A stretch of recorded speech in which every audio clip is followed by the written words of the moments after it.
Hello everyone, welcome back. In this presentation, we will understand the importance of abstract algebra and number theory concepts in cryptography. As usual, let's start the session with the outcomes. Upon the completion of the session, the learner will be able to, outcome number 1, we will understand the need for abstract algebra and number theory in cryptography, and outcome number 2, we will know about the cryptography for classical computers and quantum computers. Quantum computing is one of the intense research areas of today's contemporary world.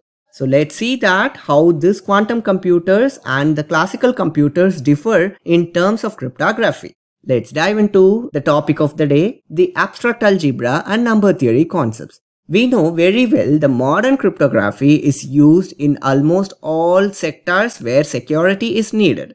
Say if there is a sender and there is a receiver, we know that sender and receiver wants to communicate with each other but in a secure manner. Sender and receiver not only needs high-speed delivery of data or high-speed processing of data, but also highly secured environment they prefer, isn't it? So in such a case, we are truly relying on the modern cryptography. And whatever the transactions we make on the internet, maybe the financial transactions or fund transfers that we make, or the online purchases, or the cryptocurrencies, maybe bitcoins or whatsoever, everything is truly relying on the modern cryptography. And we are sure that it's not the plain text that is being exchanged between the sender computer and the receiver computer, but truly the ciphertext. And how the ciphertext are generated? The ciphertext are generated by some encryption algorithms. These encryption algorithms are very strong in nature because we trust these encryption algorithms in such a way that these encryption algorithms cannot be broken as easily one thing.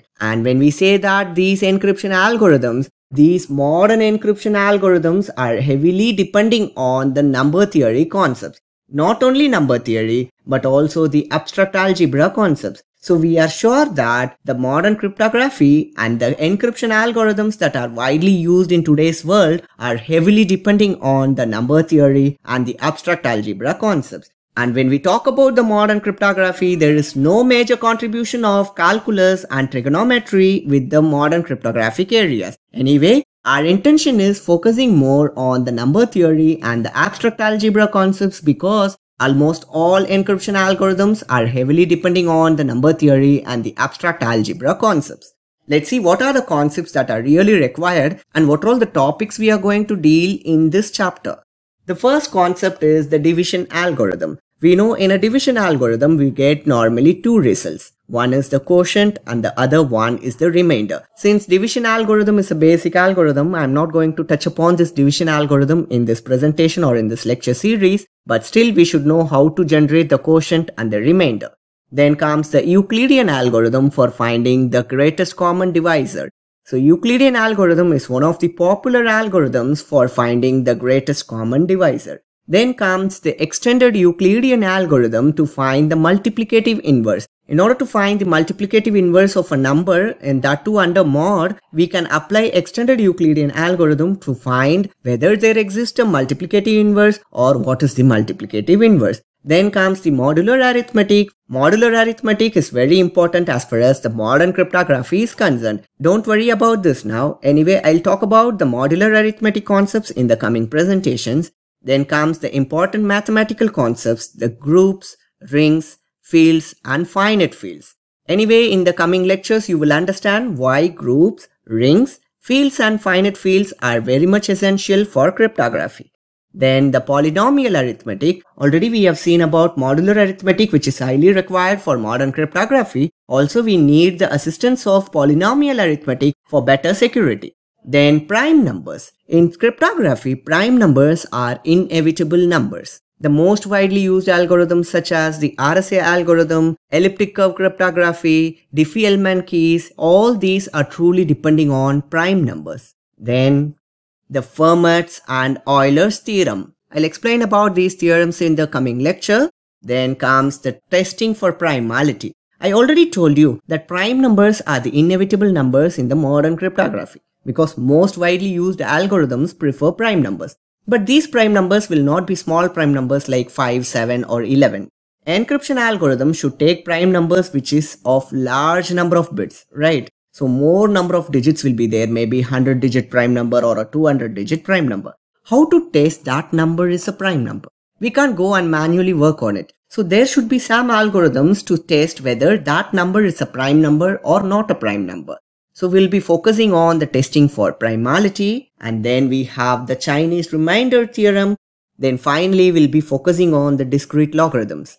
The topics what I have mentioned is just limited topics. Cryptography deals with a lot of stuff wherein we are going to focus almost on all aspects, but still we need to know that mathematics plays a major role in dealing with the cryptographic areas, because this number theory and abstract algebra are very much important for cryptography.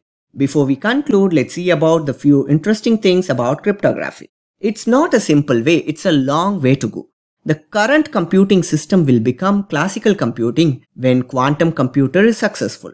So whatever computers we have, whatever computing system we have, all these will be referred as classical computing if quantum computer research is successful and quantum computing is achieved.